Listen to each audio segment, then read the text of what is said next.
ازيكم حبايبي عاملين ايه؟ يا رب تكونوا بخير. وحشتوني جدا جدا من الفيديو اللي فات. النهارده هعمل معاكم كفتة الفراخ او كباب الفراخ زي ما انتوا عايزين تسموه سموه. هعمله معاكم بطريقة حلوة وبسيطة، هيطلع معاكم بالشكل اللي انتوا شايفينه ده، والطعم كمان خرافة جدا جدا، جوسي من جوه ومستوية ومش مكبوسة ولا اي حاجة، ومفرغة وجميلة، وهتشوفوها معانا دلوقتي في الفيديو. وهندخل على الطريقة على طول، بس طبعا ما تنسوش لو عجبتكم الطريقة تعملوا لايك وشير كتير. اول حاجه هتبقى معايا هنا صدور الفراخ.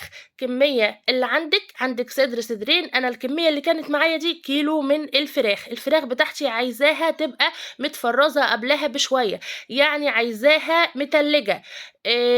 ليه علشان خاطر تبقى معايا في الفرم سهله، وكمان ما تنزلش معايا ميه، وكمان لما اجي اصبعها على الشيش تبقى ماسكه فيه، وكمان تبقى ماسكه بعضها كده وما تفتلش مني، علشان محتاجش احط دقيق ولا بيض ولا اي حاجه من الكلام ده عشان تمسكها معايا. هقطعها مكعبات كده علشان لما اجي افرمها ما تضايقنيش في الكبه. وكمان هنا هبدا زي ما انا وريتكم كده ان انا قطعتها مكعبات، وهخليها معاكم هنا، وهنبدا ان احنا نجهز البصله كده. معايا 3 بصلات حلوين. كفتة الفراخ مش بتحب البصل الكتير، يعني الكيلو الفراخ الصدور ده خد معايا 3 بصلات وسط. انت لو هتعملي صدر فرخة بياخد بصلاية واحدة بس. تمام. هقطع برضو البصل كده، وهيكون معايا فلفل احمر رومي او حامي زي ما انت حابه، بلاش فلفل اخضر علشان مش كويس في كفتة الفراخ، بيدي لون مش حلو، وكمان الطعم مش بيكون لطيف.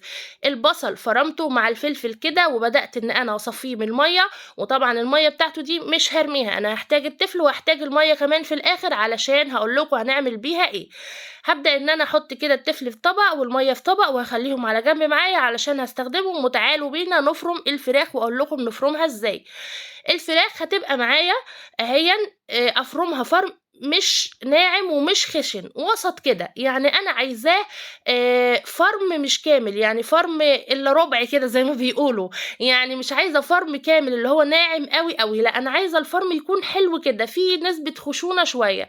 تمام. ليه؟ علشان صبع الكفته لما اجي اعمله ما يكونش كابس معايا من جوه، وكمان الفراخ معايا او اللحمه بتاع الفراخ او اللحمه بتاع الكفته تستوي معايا بسرعه في قلب الفرن، وكمان ما تبقاش مكبوسه كده من جوه ومكتومه. هبدا هنا الفراخ اهو فرمتها، هضيف عليها البصل، التفل بتاع البصل والفلفل، وكمان هنا بقى الحته المهمه قوي، عندك ليا ضاني، عندك حته دهنه تحطيها عليه. انا كيلو الفراخ ده خد معايا تمن كيلو ليا، بتودي طعم الكفتة في عالم تاني.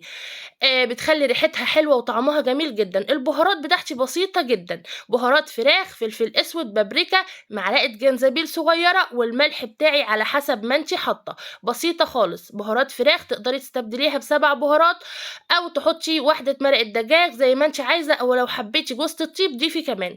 بقدونس خشن، هيبقى معايا هنا بقدونس متقطع، سوري، ناعم جدا. وكمان هنا معلقة هريسة من التوم بتدي طعم جميل قوي، وكمان معلقة من البيكنج باودر، ده بيدي نفشة وبيعمل لي فراغات في قلب الكفتة كده او صابع الكفتة، بيدي فيه فراغات وبيخليها هشة كده وجوسي من جوه. هقلب كله بقى في بعضه كده، وكمان ما تنسيش البقدونس تخرطيه ناعم خالص علشان احنا مش هنحطها في الكبة تاني، احنا هنقلب كله في بعضه اهو، وهنبدأ بعدها نصبح على طول.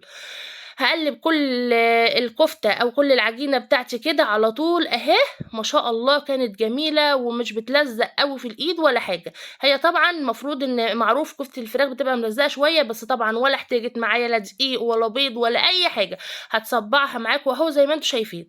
معايا هنا بقى العيدان بتاع الشيش دي، هي حجمها صغير شوية، معلش ما كانش عندي الحجم الكبير، فانا هستخدم كل يعني واحد صابع هحط له عودين، وكنت نقعاهم في ميه قبلها عشان ما تتحرقش. ودي حاجه مهمه جدا جدا. الصينيه اللي انا هحط عليها تقدري ان انت تحطي على الصينيه عادي كده، وما تغلبيش نفسك وتجيبي ورق فويل او ورق زبده علشان ما اكونش مكلفه معاكي الموضوع. بس انا طبعا حبيت ان انا احط في الصينيه كده فويل وورق زبده، وهبدا ادهنه بشويه زيت كده، الزيت بيدي لمعه. حابه تحطي سمنه زي ما انت عايزه، بس الزيت بيدي لمعه على صابع الكفته كده وهو محطوط عليه. تمام. وهبدأ ان انا اصبع بقى الكفتة معاكم اهو. هاخد صبعين كده او يعني 2 شيش كده، العصي بتاع الشيش ديًا، وكمان لمّا تنقعيها في المَيّة زي ما قُلت لِك، بتكون ما بتحرقش منِّك في الفرن، وبتبقى بالطريقة اللي أنتِ شايفاها دي، وهابدأ أعمل كده بصابعي علشان تطلع زي ما يكون محطوطة على الجريل أو معمولة في الشواية اللي هي على الفحم. هابِل إيدي كده برضه بالمَيّة أو بمَيّة البصل أو بمَيّة من الحنفية، وهابدأ إن أنا أصبّعها كده، وهنا كده كمّلت الكمية كلّها أهوًا، وهابدأ إن أنا أسويها. طَب التسوية إيه يا رورو؟ التسوية بنحطها على درجة حرارة 200 وبنولّع الشُعلة من فوق بسيطة جدًا، وبنخلّيها 3/4 الوقت لحد ما تاخد سِوَى رُبع سِوَى كده وهنطلّعها. ليه هنطلّعها؟ هاقول لكم دلوقتي. الصوص اللي معايا ده مَيّة البصل اللي إحنا ركناها على جنب، هاحط عليها معلقة من الصلصة، وكمان نطرة ملح، وكمان معلقة من الزيت، وكمان نطرة بابريكا بسيطة كده بيدّوا لون. الصوص ده عايزة تعملي لأي مشويات لون حلو أوي ادهنيه بالصوص ده. هابدأ إن أنا أدهن الكفتة بتاعتي كلّها أهيًا. الوش بتاعها الصوص ده جميل، عبارة عن إيه، معلقة من الزيت، معلقة من صلصة، على مَيّة البصل اللي إحنا كنا عاينينها، وكمان نطرة ملح ونطرة بابريكا صغيرة، بيدّي لون جميل وطعم كمان خرافة. هابدأ إن أنا أدهن بيه كده الصوابع، وكمان هاقلّبها على الجنب التاني، وهاحط فيها برضه أو أدهنها الصوص بتاعي ده. ما شاء الله بيخلّي ريحة الكفتة كمان جميلة، وكمان شايفين الكفتة بعد ما استوت يعني بقى لها ربع سِوَى أو اللي هو ربع ساعة في الفرن بالضبط، وبقت معايا بالشكل ده. أمّا بالكم بقى لمّا تستوي هتبقى معايا إزاي. هنا بقى خلّصتهم ودخّلتها الفرن، وهنا بقى بعد ما استوت خالص طلعت معايا أهي، والسِوَى زي ما قُلت لكم تكوني إيدِك فيها على طول وباصّة في الفرن على طول عشان خاطر تطلع معاكِ بالطريقة دي. يالّا نقدّمها مع بعض. هنا بقى ده كان بصل كده عليه حبّة بقدونس، وكمان رشة شطة ورشة ملح ونطرة ليمون كده، بتاكليه قبل ما بتاخدي الكفتة. بصراحة جميل أوي البصل مع البقدونس ده، وريحته وطعمه بيبقى جميل أوي. هاحط عليه بقى الكفتة الجميلة بتاعتي كده، شايفين شكلها عامل إزاي؟ وهافتحها معاكم دلوقتي وهتشوفوا شكلها جميل جدًا، جدًا. تقدري تعملي معاها رز بسمتي، تقدري تعملي جنبها مكرونة، تقدري تاكليها بالعيش وصوص الطحينة، تعملي جنبها صوص طحينة، تعملي جنبها كاتشب تاكليها بالعيش زي ما أنا كلتها. أنا كلتها بعيش وكاتشب والسلطة البصل اللي أنا كنت عاملاها دي. أهو ما شاء الله شايفين العيش بتاعي أهو. وهابدأ بقى أحط عليها كده البصل، وكمان هاحط عليها المايونيز كده. ما شاء الله حاجة كده خرافة. هافتحها معاكم بصوا إزاي، شايفين مفرغة وجميلة إزاي، الله أكبر. والطعم كان جميل وطرية ومش ناشفة ومش مشضضة، وحاجة كده تحفة وبسيطة وسهلة، والطعم كان خيال. شايفين الفراغات اللي فيها، والله التصوير ظالمها، التصوير فعلًا والإضاءة عندي مش كويسة.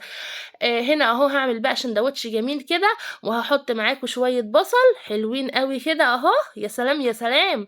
ولو وصلتِ لحد هنا في الفيديو ما تنسيش اللايك، اوعي تنسي اللايك وتعملي شير كتير وتحطي كومنت عشان يفرحني. وهنا أحط بقى حبة مايونيز، تقدري تستبدليه زي ما قُلت لِك بطحينة وتعملي ساندوتش وتاكلي. يا رب تكون الوصفة عجبتكم، والسلام عليكم ورحمة الله وبركاته.